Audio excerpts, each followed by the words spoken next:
7 tahun kedua jadikan dia sebagai tawanan atau tentara, dididik disiplin. Makanya kata Rasulullah apa? Umur 7 tahun ajarkan sholat, gitu kan? Pisah kamar, mulai dilatih puasa, belajar nutup aurat. Kenapa? Udah mulai nyambung tuh selnya. Kalau 0 sama 7 itu kita tuh kerjaannya nyanyi, cerita, biar tersimpan aja. Makanya punya anak kecil, punya main sama cucu cenderung ya awet muda sebetulnya. Karena dia nyanyi lagi gitu. Dan itu efeknya luar biasa.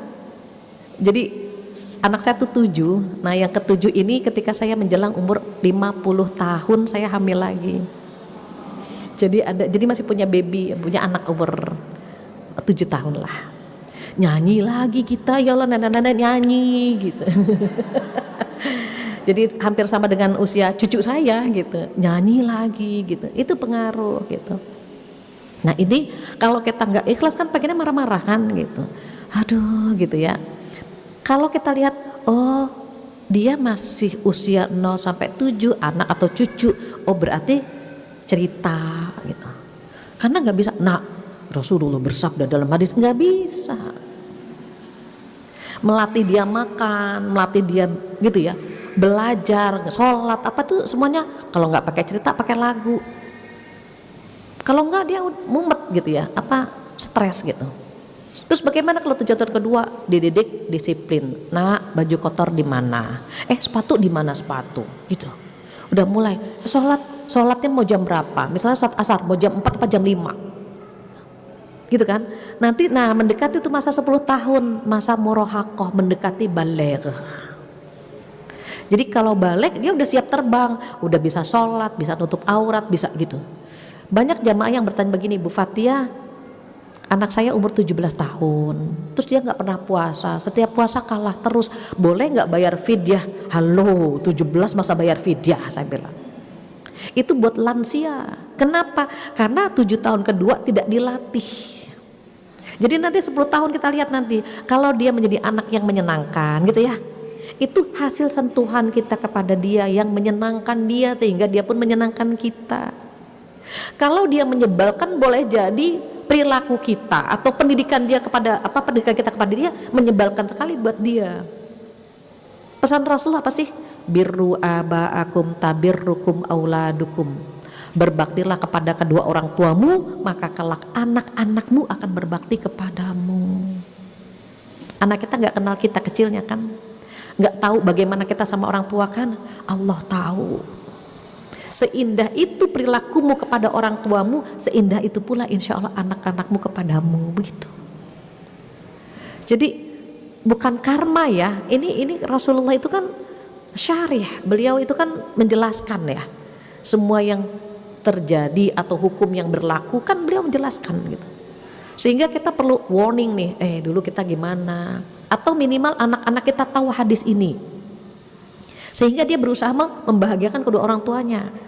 Ada di surat Al-Isra ayat 23, surat 17. A'udzubillahi minasyaitonirrajim, wa qad rabbuka alla ta'budu illa iyyah wa bil walidaini ihsana. Nah itu perintah menyembah Allah dengan perintah berbakti kepada orang tua tuh nempel di situ. Dan dua-duanya hukumnya wajib. Anak-anak harus tahu ini. Anak-anak terkadang tidak tahu bagaimana cara berbakti kepada orang tua. Kita yang tahu, kita yang nyampaikan. Anak-anak terkadang tidak tahu bagaimana menyenangkan orang tua. Kita yang menceritakan. Sehingga ayat ini bisa diamalkan oleh mereka. Sharing sedikit. Suatu hari anak-anak kalau udah zikir main game, zikirnya gini kan. Itu kalau udah zikir disuruh tuh susah gitu kan. Nanti lah gitu ya. Nah makanya 7 tahun kedua capeknya di hati. Aduh, nak sholat tak tar, kita ditembak terus. Mandi nak nanti gitu. Capek hati kita kan, semuanya kapan gitu. Orang tua pengennya apa? Pengennya anaknya rajin sholat, mandi sendiri, belajar sendiri gitu kan. Terus tugas kita ngapain? Gitu kan. Maka ketika tinggal nunjuk-nunjuk aja gitu kan ya. Nah ketika suatu hari anak-anak itu tak tolong nanti gitu ya lagi main.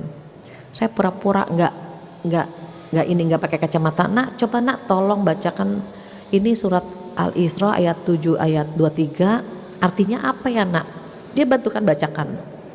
Allah telah memerintahkan gitu ya, terus sampai ketemu imma yablughanna indakal kibaru ahaduhuma aw kilahuma fala taqul lahuma uffi wala tanharhuma. Uff alif dengan fa, Indonesianya apa? A sama ha. Jika orang tuamu sudah lanjut jangan mengatakan ah. Nah itu kalimat ah ini kan dia baca, oh gitu ya nak ya, maka janganlah gitu kan kamu mengatakan ah kepada orang tuamu dan jangan menghardiknya. Kita tanya siapa yang bilang itu nak? Allah.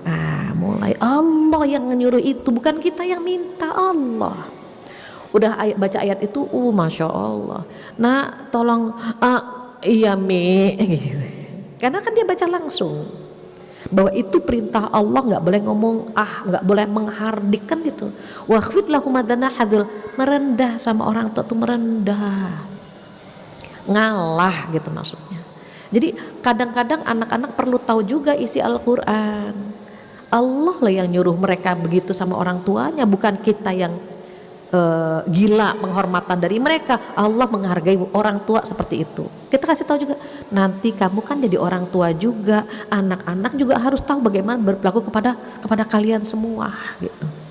Jadi Al-Quran ini apa ya, pencerah kan, pedoman hidup gitu. Seperti jam dinding, kita akan tahu jam dinding, jam berapa kita bangun, jam berapa kita sarapan, jam berapa kita sholat, itu kan jam dinding. Sekarang jam dindingnya dicopot, kita injek-injek, rusak, kita kebingungan, ini sekarang jam berapa sih, kan gitu. Ini waktunya apa, waktunya makan atau waktunya main atau waktunya tidur, kita nggak pernah tahu. Sama kalau Al-Quran tidak dijadikan pedoman hidup, kita akan buta, kita akan kosong, bingung ini tujuan hidup apa sih gitu. Tapi kalau kita tahu, wa ma khalaqtul jinna wal insa illa liya'budun, tidaklah aku ciptakan jin dan manusia kecuali untuk beribadah, maka menservis suami senang ibadah, menservis anak-anak senang ibadah, mencari nafkah rajin ibadah, tujuannya ibadah semua. Maka kalau misalnya suami teng-tong agak debat kecil, ya Allah mau masuk surga susah banget ya Allah gitu. Kadang-kadang suami nyebelin. Dalam pendidikan anak itu kan kita nggak satu visi sama suami. Kata suami juga sama, ya Allah istriku ini jelek, udah jelek cerewet lagi gitu, sama. Bukan hanya kita yang kesal sama suami lebih kesel lagi sama kita. Cuma bedanya apa? Kita ngomong, dia enggak gitu aja. Suami itu lebih sering ikut aliran kebatinan, tekanan batin. Sama sebetulnya, kita kadang-kadang kita pengen anak begini gitu ya, suami begitu, itu biasa gitu. Karena Allah udah ngasih bocoran. Tapi kalau kita memaafkan tuh luar biasa.